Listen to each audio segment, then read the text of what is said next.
Hello and welcome to the video presentation on the evolution of e-business and the World Wide Web. The aim of this presentation is to widen your knowledge and understanding of three topic areas: the evolution of the Internet of Things, and artificial intelligence. We'll start with the evolution of the Internet. It's generally considered that there are four main versions of the Internet throughout time: Web 1.0, 2.0, 3.0 and 4.0. Web 1.0 was a version of the Internet which was started in 1990 to the 2000. This was generally considered to be a static, read-only interface which wasn't very user-friendly and didn't interact with the user. However, it was also when the dot-com bubble occurred where people flocked to buy the .com domain names. Web 2.0 was a version of the Internet which allowed users to generate their own content, and this led to the growth of social media sites. Despite its functions being very limited, it was still a huge improvement to the static 1.0 web version. Web 3.0 was the first time users had the ability to have a fully personalized web experience.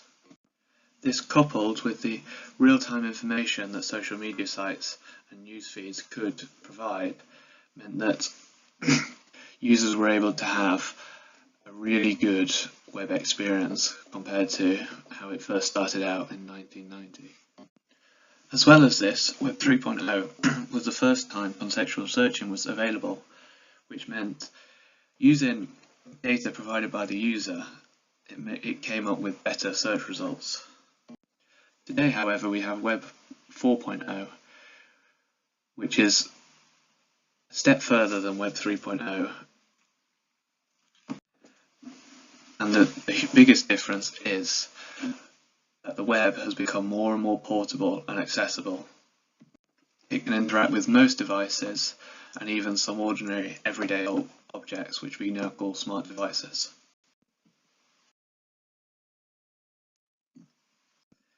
Next, we move on to e-business and the e-business evolution. As you can see, there's many businesses on there which rely heavily on the Internet and can be called e-businesses. However, many are competing with more traditional businesses, such as eBay and the traditional British car boot sale, Yell and the traditional Yellow Pages or telephone book, Spotify and CD and record purchases, and finally Ocado, who compete with most of the major supermarkets.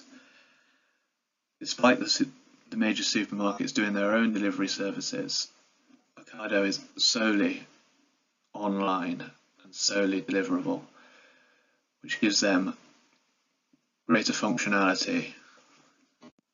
PayPal has facilitated many of these businesses to work, as it's an online payment service. There are many others like it. However, some argue that PayPal is one of the leading online payment services. Amazon is the online marketplace for just about anything. With over 35 orders placed every second, Amazon are truly leading the way in e-commerce.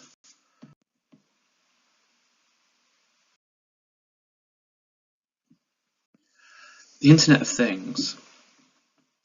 The Internet of Things is Web 4.0 technology, as it gathers data from many everyday household objects. It allows the world to be more connected and better informed.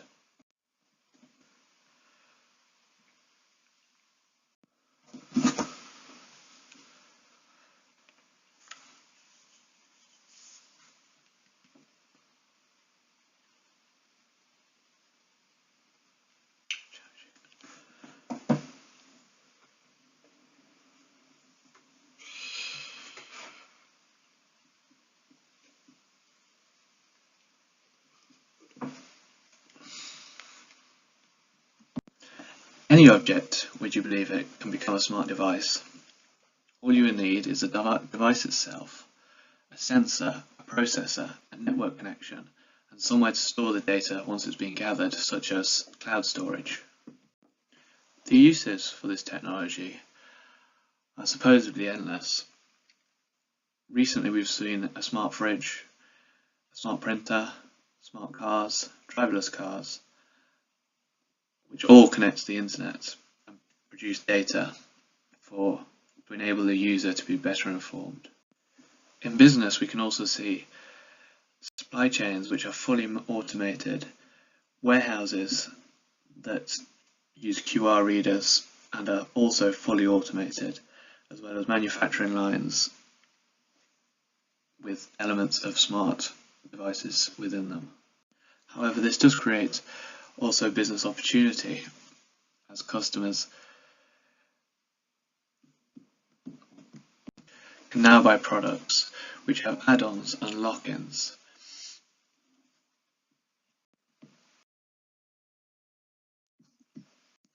Here are just some of the uses for smart devices and the Internet of Things within our daily lives.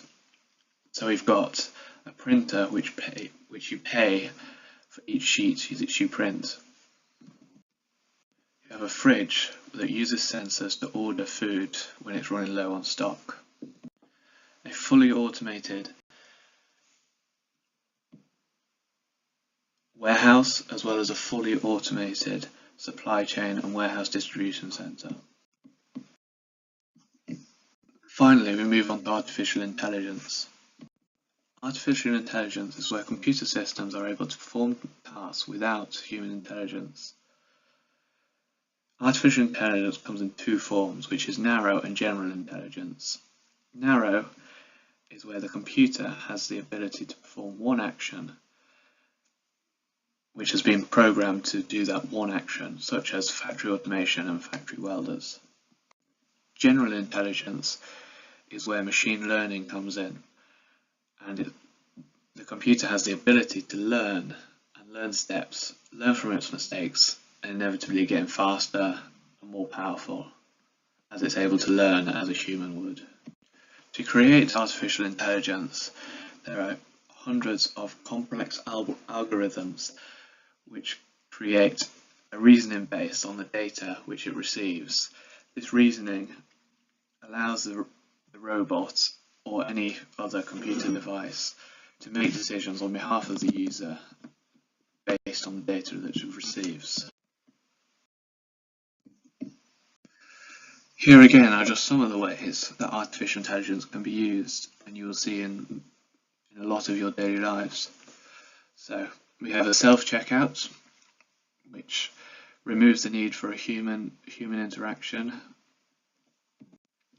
We have drone distribution, which is fully automated and removes the need for human interaction within the distribution channels.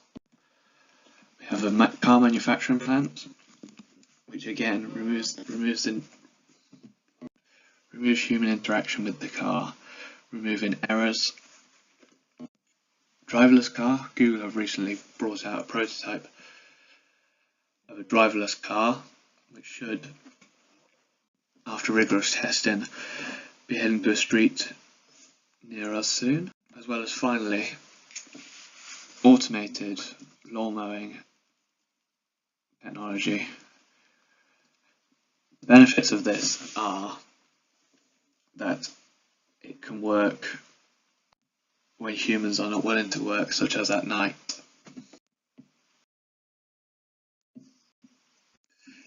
In this brief video presentation, we have looked at three main elements: the evolution of the Internet of Things, and artificial intelligence.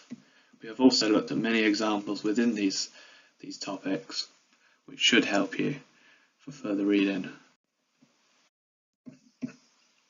Thank you for watching. I have put some more further reading in the comments below. If you have any questions, please add them to the comments below.